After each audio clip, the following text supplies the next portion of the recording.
네, 기성 언론으로 불리우는 레거시 미디어가 중요한 고비 때마다 제 목소리를 내지 못하면서 인터넷 언론의 목소리가 더 큰 관심을 모으고 있는 그런 요즘입니다.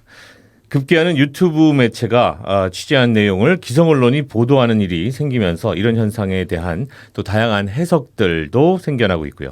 자, 20대 대선을 앞두고 요즘 화제와 또 논란을 함께 몰고 다니는 매체죠. 서울의 소리 백은종 대표 오늘 모시고 윤석열 후보의 배우자 김건희 씨 통화 녹취록 공개와 그에 대한 입장 또 반발 입장에 대한 여러 가지 견해들도 함께 나눠보도록 하겠습니다. 백은종 대표님 안녕하십니까? 예, 안녕하세요. 어서 오십시오. 네. 예. 그 첫 번째 방송에 대한 여러 가지 의견들이 있습니다. 네. 예. 한쪽에서는 너무 아쉬움이 많은 방송이다라고 이야기를 하는 쪽도 있고 또 한쪽에서는 뭐 그 정도밖에 나올 게 없었으니까 그 정도 나온 것이다라고 또 얘기를 하는 그런 분들도 있었던 것 같은데요. 그 부분에 제가 백은종 대표님 어떻게 얘기하십니까? 제가 답답함을 느끼는 부분인데 네. 이번에 우리 이명수 기자가 김건희 씨의 취재는 김건희 씨가 이명수 기자를 자기 편에 끌어들이려는 변명입니다. 그 가운데 문득문득 스스로 자백한 게 나오는 건데 그걸 제가 직접 7시간 이상을 다 편집한 사람이잖아요. 네네. 제가 들어도 빠져들어요. 진실을 알고 김건희 씨의 행보를 쭉 아는 내가 들어도 이건 진짜 같다. 그래서 MBC 실수는 그 중요한 부분을 빼먹었다. 조국 경정심은 구속시키지 않으려 했는데 뭐 쉽게 말해서 까불어서 구속시켰다. 이 정도 아닙니까? 네네. 이런 것들은 굉장히 어떤 공적으로 문제가 큰 거고 뭐 미투 부분의 문제라든지 여러 가지 핵심들이 있었는데 그냥 김건희 씨 말을 그대로 내보내주고 그쪽의 담당자가 약간 설명해 주는 부분은 모르는 사람은 김건희 씨를 정당화시켜 줬다는 그런 생각이 나올 수 있다. 네네. 그래서 MBC가 처음부터 판을 잘못 짰다. 그래서 앞으로 방송들은 서울에서 판을 짜는 걸 보고 좀 배워야 된다까지 제가 말씀드리고 싶습니다. 왜 그런 한계가 있었다고 생각을 하세요? 그러면 모르겠어요. MBC 쪽에서 김건희 씨의 어떤 그런 화술들이나 이런 것들을 잘 몰랐던지 또 법원에 가처분 신청을 해서 국민의힘이 가가지고 그 야단을 쳐서 심지어 고발까지 당했어요. MBC 노조에서 고발했지 않습니까? 네네. 서울의 소리는 왜 안 오는지는 모르겠지만 그런 상황에서 언론의 어떤 보도를 공당이 압박은 사전 검열을 하려고 했기 때문에 MBC가 위촉이 있고 담당 그 기자 장현수 기자도 굉장히 힘들었을 겁니다. 그래서 이제 그 후에 또 서울의 소리나 열린공원 입을 막으려고 사전 검열을 하려고 법정에 가서 우리가 심리를 했지 않습니까? 중앙지법 판사가 이런 얘기하더라고요. 지금이 50 전두환 시절입니까? 미리 보고 찍어서 보도할 것과 안 할 걸 가리는 이런 일이 어디 있습니까? 그리고 두 서부 남부 지법이나 중앙지법 판사님들은 그냥 사생활 아니면 다 보도해라. 다 보도해라. 그리고 김건희 씨 녹취록에 사생활은 없다. 저는 이렇게 주장하고 있습니다. 지금 그러면 결과적으로는 그 판결에 의해서 어제 방송도 그랬고 뭐 앞으로 다가올 3차 방송도 그렇고 지금 방송을 못할 내용과 할 내용들이 어떻게 나뉘어져 있습니까? 뭐 이 이명수 기자가 어떤 기준이 있는 거죠? 방법으로 취재를 하고 질문을 했냐에 따라 다를 수도 있지만 모든 것들이 이명수 기자가 질문을 해요. 어떤 방식이든 거기에 답변 이런 것들 해왔죠. 그래서 그중에서 못할 부분은 없는 것 같다. 한 가지 예를 들면 김건희 씨는 이런 얘기를 해요. 우리 윤석열 후보라고 할까 뭐 성렬이라고 하기도 하는데 우리 그 사람은 우리 남편은 내가 결혼한 이후에 밥을 한 번도 안 했다. 해본 일이 없다. 나갈 때 된장찌개도 끓이고 나갔다. 이분이 사적인 부분이냐 공적인 부분이냐 논란이 있을 수 있는데 저는 분명히 이렇게 생각해요. 이제 영부인이 된다면 어떤 가정에서 밥 하시는 분들의 어떤 애로나 이런 것들도 시장 물가도 알아야 되기 때문에 영부인이 되려면 밥도 해보고 시장도 가보고 이런 경험을 쌓아야 된다. 그걸 검증해서 지금이라도 바로 밥도 해보고 시장도 가보고 해라는 이런 의미에서 그것도 공적인 부분이다. 저는 이렇게 주장하겠습니다. 공적인 부분에 대한 해석은 또 다양할 수가 있는 것 같고요. 자, 이 김건희 씨의 통화 분량이 총 53회의 통화 그리고 또 7시간 45분에 걸친 방대한 분량이라서 사실 뭐 아직까지 알려지지 않은 내용들이 상당히 많이 있는 것 같습니다. 특히나 이제 어제 방송 같은 경우에는 김건희 씨의 무속 중심의 사고방식에 대한 그런 그 문제 제기들이 좀 많이 있었던 것 같고요. 거기에는 또 그 중에서 하나가 영빈관을 옮기겠다라는 그런 그 녹취가 나와서 그 또한 지금 상당히 이제 논란의 기사들이 많이 나오고 있는 중인 것 같습니다. 이런 구체적인 여러 가지 내용들을 보시면서 어떤 점이 심각한 문제라고 심각한 생각하시나요? 문제라는 거는 저희 뭐 우리 무속 신앙 뭐 구슬을 하거나 점을 보는 거는 저도 전본 일도 있는 사람으로서 뭐 그게 무슨 잘못이라고 이 얘기는 하지 않습니다. 다만 예를 들어서 어느 목사님이 대통령이 되겠다. 또 어떤 신부님이 대통령이 되겠다. 이런 부분 아마 문제 제기들을 할 겁니다.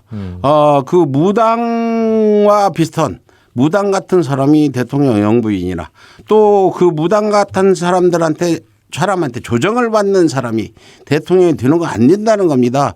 많은 어떤 무속 신앙을 하시는 분들이 우리를 오해할지 모르지만 우리는 그거 아니고 다만 목사나 신부가 대통령이 되면 안 되듯이 종교에 치우치기 때문에 지금 현재 윤석열 후보는 지금 현재 드러난 것만 해도 어떤 어떤 점괘에 의한 거나 어떤 도사 같은 사람들의 이야기에 의해서 행동을 한 게 있습니다. 오늘 나왔잖아요. 신천지 압수수색도 정말 충격적인데 검찰에서 지금 조사가 들어갔죠. 그 부분도 하지 마라 했는데 더군다나 대통령 되는데 신천지와 척을 지면 안 된다. 이건 윤석열 검찰총장 때 이미 대통령을 하려고 준비를 했으니까 검찰총장직을 제대로 수행했겠습니까? 결국 문재인 정부가 각을 세워서 자기 인기를 높이는 일만 했을 것이지 그 부분을 보고 우리 국민들이 대수롭지 않게 여길지 모르지만 저희로서는 그런 어떤 무속인이 대통령을 한다는 거 무속에 빠져 있는 사람이 대통령 한다는 건 안 된다. 이런 생각으로 지금 집중적으로 앞으로 보도를 할 거고 우리 국민들을 하나하나 그 정당성을 저희가 설득해서 과연 누가 좋은 대통령이 될지 투표할 수 있도록 언론사로서 검증을 해나가도록 하겠습니다. 네. 녹취 내용 중에서 아까도 잠깐 말씀드렸던 영빈관을 옮기겠다라는 얘기는 어느 맥락에서 나온 얘기죠? 그거는 결국 맥락을 보면 어제도 설명드렸지만 점괘에 의해서 영빈관이 별로 과거 대통령들이 거기서 생활하다 뒤가 좋은 사람이 별로 없기 때문에 그 어떤 뭐 무속 신앙이나 도사들이 좋은 자리에다가 자리를 영빈관 자리를 옮겨야지 뒤에 후환이 없을 것이다라는 얘기가 뭐가 있었나 보죠. 그런 얘기는 과거에도 있긴 있는데 대통령 출마한 사람이 대뜸 옮길 거에 하는 거는 거기서 하나 우리가 짚어봐야 될 건 어떤 윤석열 후보나 윤석열 후보 부인 김건희 씨는 국민 여론이나 이런 것들은 필요 없다. 오직 어떤 점괘나 무속에 의한 결정이나 뭐 무조건 하겠다는 의미죠. 저 그런 얘기를 할 때도 뭐 국민 여론을 물어보고 합당하면은 옮기겠다 이렇게 나와야 되는데 무조건 옮기겠다 이렇게 하는 거는 그런 생각이 머릿속에 굳어져 있기 때문에 굉장히 어떤 위험한 그런 생각이 듭니다. 네. 그 어제 나왔던 녹취 중에서 그 계속해서 악연을 이어오고 있는 정대택 씨와 관련된 이야기를 하는 장면이 나옵니다. 거기에서 정대택 씨 사이에 뭐 큰 악연들이 있었는데 내가 정권을 잡으면 가만 안 놔두지 살벌하게 할 거야라는 얘기가 나오더라고요. 예. 이 내용 같은 경우에는 상당히 좀 당황스러운 그런 내용이었던 것 같아요. 그렇죠. 정대택 씨한테만 그런 게 아니라 서울에서도 가만히 안 둘 거다는 얘기는 이제 뭐 여러 차례 했는데 정대택 씨와 김건희 씨 어머니 치윤순 씨와의 관계는 2000년 초부터 악연으로 맺어서 지금 20여 년이 됐습니다.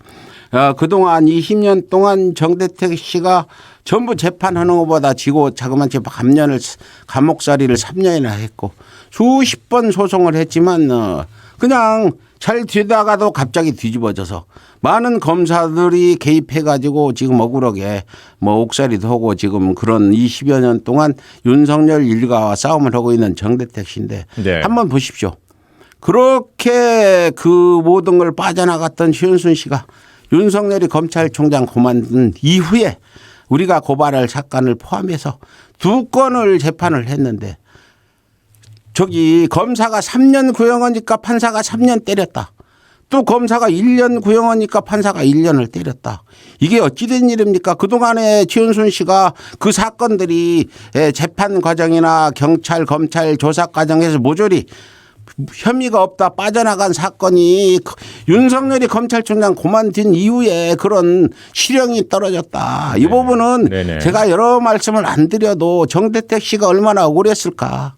얼마나 그 지은순 씨라는 사람이 그렇게 어떤 권력에 검사 사위에 힘을 믿고 직접 힘을 믿고 갔다. 더군다나 윤석열 검사 현 후보 전에는 또 양재택 검사가 있어가지고 네네. 그쪽으로 지금 그런 일이 있었다 다시 말씀드립니다. 이 정대택 씨 같은 경우에는 요새는 좀 모습을 안 보이고 계신 것 같습니다.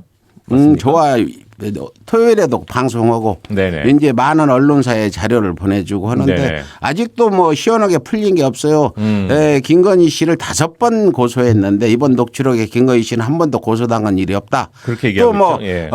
양재택 부인이 서울의 소리를 고소했다 하는데 전혀 서울의 소리를 고소한 일이 없어서 네네. 없으니까 제가 조사를 안 받았겠죠. 요것 좀 한번 여쭤보겠습니다. 예, 그 홍준표 의원과 유승민 전 의원 모두 다 구술을 했다. 라는 김건희 씨의 그 녹취 내용이 나와서 이 홍준표, 유승민 두 사람 다 이 허위 날조다라고 강하게 또 반발을 하고 있어요. 요 내용에 대해서는 어떻게 보십니까? 그건 어떻게 이어진 얘기냐. 우리 임영수 기자가 네네. 계속 윤석열 캠프 측에서 군 얘기가 나오고 구술했다는 얘기가 나오니까 구술했냐 물어보니까 우리는 구술을 안 했고 오히려 홍준표나 유승민 굳은 걸 나한테 다 전하는 사람이 있다. 그 사람들은 구술했고 나는 한 번도 안 했다. 아하. 이런 과정에서 나온 얘기입니다. 뭐 홍준표 지금 의원이나 유승민 두 분이 그런 일이 없다. 지금 뭐 항상이 황당하다 화를 내고 있는 사정인데 모르겠어요. 구술을 뭐 지지자가 했는지 어쩐지는 모르지만 본인들은 안 했다는데 네. 예, 그렇습니다. 지금 이항수 국민의힘 선대본부장 수석대변이 그 두 사람은 모르는 구판이 벌어졌을 가능성도 있는 것이 아니겠느냐라고 이야기를 했더라고요. 근데 그분도 모르는 사람이 나를 좋아하는 사람이 나 모르게 구술을 하든 뭘 하든 그걸 했으면 그건 본인이 안 했다고 할 수 있는 거 아니지 않습니까? 네. 근데 이항수 그 대변인은 홍준표 지지자 중에 전국에서 누가 구술을 했더라도 홍준표 후보가 그 당시 구술한 걸로 이렇게 말씀드리는 건 지금 말씀하는 건 맞지 않는 거고 네. 뭐 홍준표 본인이나 그 어떤 가족들이 했어야 구술한 거지 지지자가 모르게 한 것까지 홍준표 의원한테 한 거라고 이렇게 책임을 몰아붙이는 건 이건 뭐 가당치 않은 주장이라고 생각됩니다. 네네네. 자, 이 서울의 소리의 이번 그 녹취록 공개로 인해서 해당 기자 이명수 기자가 취재 중에 얻은 정보를 김건희 씨에게 전달하고 또 전달한 것이 기자의 취재 윤리에 좀 벗어나는 행위다. 사적 대화를 이렇게 또 계획적으로 녹취하고 공개한 것은 또 부적절하고 공작이다. 뭐 이렇게 이제 이야기하는 국민의힘의 입장이 있습니다. 뭐 결론을 말씀드리면 네네. 법원에서 그게 아니다고. 이건 법원에서 김건희 씨는 공인이기 때문에 국민의 알 권리가 있어서 아주 뭐 어떤 사적인 밀담 부부관계 얘기라든지 이런 거 빼고는 하라 했는데 국민의힘은 이게 가처분을 하면서 계속 이걸 사생활이라고 법정에서 주장했는데 대한민국이 어떤 대통령 후보 검증에서 뭔가 빠지면 안 되지 않습니까? 근데 저 같은 경우는 2012년 박근혜 후보 검증하다 최태민 최순실을 검증하다 감옥까지 갔어요. 근데 그 당시 아무 언론도 그걸 안 해줘서 결국 결론은 어떻게 났습니까? 최태민 최순실을 의해서 박근혜 그 씨는 지금 감옥 갔다가 겨우 나왔는데 네네. 지금도 그런 우를 범하지 말라. 제가 우리 대한민국 언론들에게 말씀드리겠습니다. 그 당시 서울의 소리가 감옥까지 가면서 검증할 때 하나나 도와줬냐 안 했잖아요. 그런 부분 다시 반성하고 이번에는 그런 우를 범하지 않기를 바라겠습니다. 네네. 알겠습니다. 자, 국민의힘에서는 또 이제 이 이야기도 나오고 있죠. 김건희 씨의 통화 녹취록만 왜 공개하느냐? 이재명 씨 그 후보의 욕설 내용도 공개하라. 이런 주장이 있는데 이거에 대해서는 그건 억지죠. 네. 이재명 씨 욕설은 뉴스거리가 안 돼요.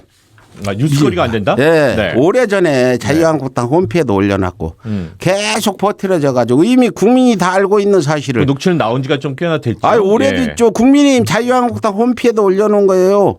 그런데 이미 전 국민이 아는 걸 방송사가 그걸 굳이 방송할 필요 있냐. 네네. 지금 여기 방송이라는 곳은 과거 알려진 게 아니라 새로 알려진 걸 설명도 하고 알려주는 거지.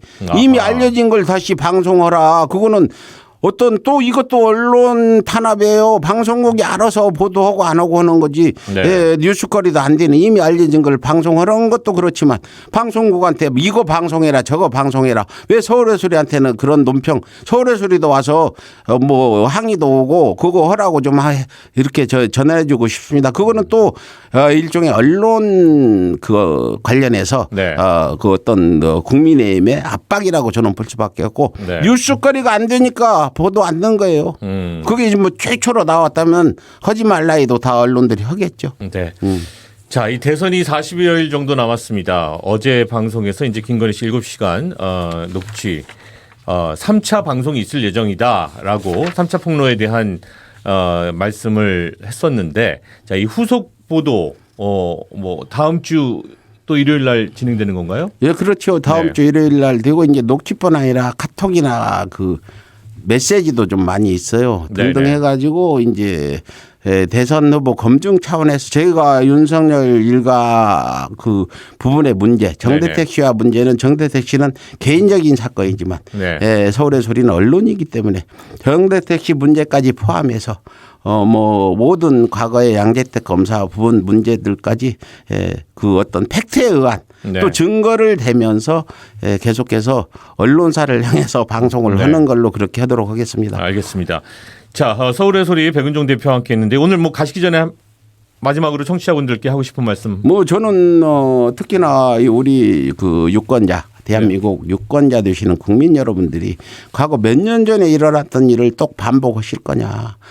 제가 여기 평화방송이잖아요. 저는 이번 검증 과정에서 첫 번째 평화를 생각해요.